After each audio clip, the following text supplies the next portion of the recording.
हर हर महादेव, जय श्री कृष्णा। भगवान सिर्फ अपने भक्त की भक्ति देखते हैं, भावना देखते हैं।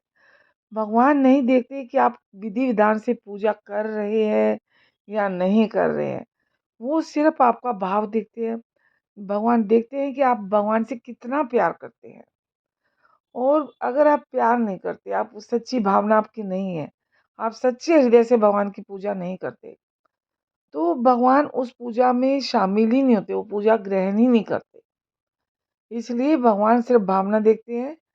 भावना से, सच्ची भावना से अगर आप पूजा करते हैं, चाहे आप उसमें कोई विधि विधान करें या ना करें, तो भगवान प्रकट हो जाते हैं। भावना पर आधारित एक कहानी है। एक वैद्य है, उसकी सत्य कहानी पर आधारित, जो कुदरत पे भरोसा करते हैं, जो भगवान पे भरोसा करते हैं, कुदरत उसे कभी निराश नहीं होने देता। जानते हैं इस कहानी के माध्यम से भगवान पर भरोसा। एक पुरानी सी इमारत थी, और इमारत में जो है बिल्डिंग, वैद्य जी का मकान था। पिछले हिस्से में रहते थे बेचारे, और अगले हिस्से में दवाखाना खोल रखा था उन्होंने। तो उनकी पत्नी की आदत थी कि दवाखाना खोलने से पहले उस दिन के लिए जो भी जरूरी सामान था, एक चिट्ठी में लिख कर दे देती थी। तो वैद्य जी गद्दी पर बैठकर पहले भगवान का नाम लेते, फिर वे चिट्ठी खोलते थे। फिर पत्नी ने जो बातें लिखी होती, उनके भाव देखते, फिर उनका हिसाब करते, फिर परमात्मा से प्रार्थना करते कि हे भगवान, मैं केवल तेरे ही आदेश के अनुसार, तेरी भक्ति छोड़कर यहाँ दुनियादारी के चक्कर में आकर बैठा हूँ। वैद्य जी कभी भी अपने मुंह से किसी रोगी से फीस नहीं मांगते थे। कोई देता था, कोई नहीं देता था। किंतु एक बात निश्चित थी कि जो ही उस दिन के आवश्यक सामान खरीदने योग्य पैसे पूरे हो जाते थे, उसके बाद वह किसी से भी दवा के पैसे नहीं लेते थे, चाहे रोगी कितना ही धनवान क्यों ना हो। एक दिन वैद्य जी ने दवाखाना खोला और गद्दी पर बैठकर परमात्मा का स्मरण किया। स्मरण करके पैसे का हिसाब लगाने के लिए आवश्यक सामान वाली चिट्ठी खोली। चिट्ठी खोली तो वह चिट्ठी को एक टक देखते ही रह गए। एक बार तो उनका मन भटक गया। उन्हें अपनी आंखों के सामने तारे चमकते हुए नजर आए, किंतु जल्दी उन्होंने अपनी तंत्रिकाओं पर नियंत्रण पा लिया। आटे, दाल, चावल आदि के बाद पत्नी ने लिखा था, बेटी का विवाह 20 तारीख को है, और उसके दहेज का सामान। कुछ देर सोचते रहे, फिर बाकी चीजों की कीमत लिखने के बाद दहेज के सामने लिखा, यह काम मेरा नहीं है, यह काम परमात्मा का है, इसलिए परमात्मा जाने। वैद्य जी को ईश्वर पर अटूट भरोसा था। तो एक दो रोगी आए थे, उन्हें वैद्य जी दवाई दे ही रहे थे। किसी दौरान एक बड़ी सी कार उनके दवाखाने के सामने आकर रुकी। वैद्य जी ने उनको कोई खास तवज्जो नहीं दी, क्योंकि कई कारों वाले उनके पास आते ही रहते थे। और दोनों मरीज जो है दवाई लेकर चले गए। वह सूटेड बूटेड साहब कार से बाहर निकले और नमस्ते करके बेंच पर बैठ गए। वैद्य जी ने कहा कि अगर आपको अपने लिए दवा लेनी है, तो इधर स्टूल पर आए, ताकि आपकी नाड़ी देख लूं। और अगर किसी रोगी की दवाई लेकर जाना है, तो बीमारी का स्थिति का वर्णन करिए। वह साहब कहने लगे, वैद्य जी, आपने मुझे पहचाना नहीं। मेरा नाम कृष्ण लाल है, लेकिन आप मुझे पहचान भी कैसे सकते हैं, क्योंकि मैं तो 15-16 साल बाद आपके दवाखाने पर आया हूँ, और आपको पिछली मुलाकात का हाल सुनाता हूँ। फिर आपको सारी बात याद आ जाएगी। जब मैं यहाँ पहली बार आया था वैद्य जी, तो मैं खुद नहीं आया था, बल्कि ईश्वर ने मुझ पर कृपा की थी, और वह मेरा घर आबाद करना चाहता था। हुआ इस तरह कि मैं कार से अपने पैतृक घर जा रहा था, बिल्कुल आपके दवाखाने के सामने, और हमारी कार पंचर हो गई। ड्राइवर कार का पहिया उतार कर पंचर लगवाने चला गया, और आपने देखा कि गर्मी में मैं कार के पास खड़ा था। तो आप मेरे पास आए और दवाखाने की ओर इशारा किया, और कहा कि इधर कुर्सी पर आकर बैठ जाए। अंधा क्या चाहे, 2 आंखें, कुर्सी पर आकर बैठ गया।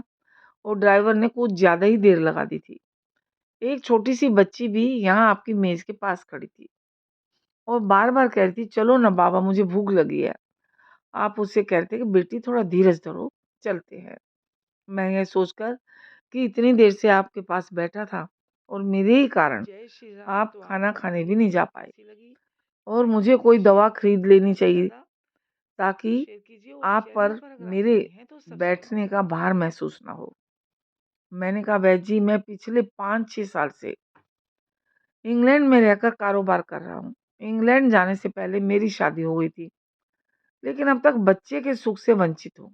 यहाँ भी इलाज कराया और यहाँ इंग्लैंड में भी, लेकिन किस्मत ने निराशा के सिवा और कुछ नहीं दिया। आपने कहा था, मेरे भाई, भगवान से निराश ना हो। यदि याद रखो कि उसके कोष में किसी चीज की कोई कमी नहीं है। देर है अंधेर नहीं है। बस औलाद, धन, इज्जत, सुख, दुख, जीवन, मृत्यु सब कुछ उसी के हाथ में है। उसकी बिना मर्जी के पत्ता भी नहीं हिलता। तो यह किसी वैद्य या डॉक्टर के हाथ में नहीं होता, और ना ही किसी दवा में होता है। जो कुछ होना होता है वह सब भगवान के आदेश से होता है। औलाद देनी है तो उसी ने देनी है। मुझे याद है, आप बातें करते जा रहे थे और साथ साथ पुड़िया भी बनाते जा रहे थे। सभी दवा आपने 2 भागों में विभाजित कर दी और 2 अलग-अलग लिफाफों में डाली थी, और फिर मुझसे पूछकर आपने एक लिफाफे पर मेरा और दूसरे पर मेरी पत्नी का नाम लिखकर दवा उपयोग करने का तरीका बताया था। मैंने तब बेदिली से वह दवाई ले ली थी, क्योंकि मैं सिर्फ कुछ पैसे आपको देना चाहता था। लेकिन जब दवा लेने के बाद मैंने पैसे पूछे तो आपने कहा था, बस ठीक है। मैंने जोर डाला तो आपने कहा कि आज का खाता बंद हो गया है। मैंने कहा, मुझे आपकी बात समझ नहीं आई। इसी दौरान वहाँ एक और आदमी आया। उसने हमारी चर्चा सुनी। चर्चा सुनकर मुझे बताया कि खाता बंद होने का मतलब है कि आज के घरेलू खर्चे के लिए जितनी राशि वैद्य जी को चाहिए थी, जितनी उन्होंने भगवान से मांगी थी, वह ईश्वर ने उन्हें दे दी है। अधिक पैसे वे नहीं ले सकते। और मैं कुछ हैरान हुआ और कुछ दिल में लज्जित भी कि मेरे विचार कितने निमन थे और सरल चित वैद्य कितना महान है। मैंने जब घर जाकर पत्नी को औषधि दिखाई और सारी बात बताई तो उसके मुंह से निकला, वो इंसान नहीं, कोई देवता है। उसकी दी हुई दवाई ही हमारे मन की मुराद पूरी करने में सक्षम होगी और पूरी करने का कारण बनेगी। आज मेरे घर में 2 फूल खिले हुए हैं। हम दोनों पति पत्नी हर समय आपके लिए प्रार्थना करते रहते हैं। इतने साल तक कारोबार ने फुर्सत ही नहीं दी कि स्वयं आकर आपसे धन्यवाद के 2 शब्द कह जाता। इतने वर्षों बाद आज भारत आया हूँ और कार जो है केवल यहीं रोकी है। वैद्य जी, हमारा सारा परिवार इंग्लैंड में सेटल हो चुका है। केवल एक मेरी विधवा बहन अपनी बेटी के साथ भारत में रहती है। हमारी भांजी की शादी इस महीने की 21 तारीख को होनी है। ना जाने क्यों जब जब मैं अपनी भांजी की के भात के लिए कोई सामान खरीदता था, तो मेरी आंखों के सामने आपकी छोटी सी बेटी भी आ जाती थी, और हर सामान मैं दोहरा खरीद लेता था। आपके विचारों को जानता था कि संभवतः आप वह सामान ना लें, किंतु मुझे लगता था कि मेरी अपनी सगी भांजी के साथ जो चेहरा मुझे बार बार दिख रहा है, वह भी तो मेरी भांजी है। मुझे लगता था कि ईश्वर ने इस भांजी के विवाह में मुझे भात भरने की जिम्मेदारी दी है। और वैद्य जी की आंखें आश्चर्य से खुली की खुली रह गई और बहुत धीमी आवाज में बोले, कृष्ण लाल जी, आप जो कुछ कह रहे हैं मुझे समझ नहीं आ रहा कि ईश्वर की ये क्या माया है। आप मेरी श्रीमती के हाथ की लिखी हुई ये चिट्ठी देखिए। और वैद्य जी ने चिट्ठी खोलकर कृष्णलाल जी को पकड़ा दी। वहां उपस्थित सभी यह देखकर हैरान रह गए कि दहेज का सामान के सामने लिखा हुआ था, यह काम परमात्मा का है, परमात्मा जाने। उठती हुई सी आवाज में वैद्य जी बोले, कृष्णलाल जी, विश्वास किए आज तक कभी ऐसा नहीं हुआ कि पत्नी ने चिट्ठी पर आवश्यकता लिखी हो और भगवान ने उसी दिन उसकी व्यवस्था ना कर दी हो। आपकी बातें सुनकर तो लगता है कि भगवान को पता है कि किस दिन मेरी श्रीमती क्या लिखने वाली है, अन्यथा आपसे इतने दिन पहले ही सामान खरीदना आरंभ ना करवा दिया होता। परमात्मा ने, वाह भगवान, वाह तू महान है, तू दयावान है। मैं हैरान हूँ भगवान कि वह कैसे अपने रंग दिखाता है।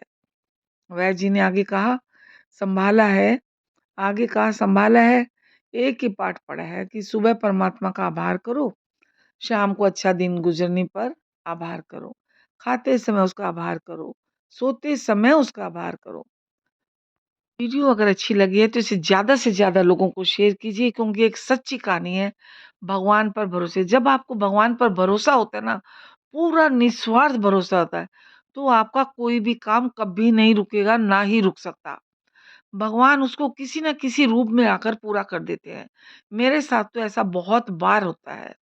इसलिए अगर हम किसी से उधार भी माँगते हैं, तो आप ये मत सोचिए कि वो इंसान उधार आपको दे रहा है। भगवान उसके थ्रू आपका काम करवा रहे हैं। इसलिए भगवान पर पूरा भरोसा रखिए और वीडियो को ज़्यादा से ज़्यादा लोगों को शेयर कीजिए और कमेंट बॉक्स में लिखकर जय श्री कृष्णा, जय श्री राम, जो भी आप जिनके भी भक्त हैं, जय भोलेनाथ लिखिएगा ज़रूर और लिखकर बताइए आपको कहानी कैसी लगी, ज़रूर बताइएगा। अच्छी लगी तो लाइक कीजिए, शेयर। ये सच्ची कहानी है, एकदम सच्ची। जो भगवान पे भरोसा करता है उसके काम कभी नहीं रुकते, लेकिन सच्ची भावना से, निस्वार्थ एकदम। तो आगे ज़्यादा शेयर कीजिए और लाइक कीजिए। धन्यवाद। वीडियो को अंत तक देखिए और अगर आपने ये वीडियो को शेयर किया तो और लोग भी पढ़ सकेंगे और लोगों का भी भला होगा।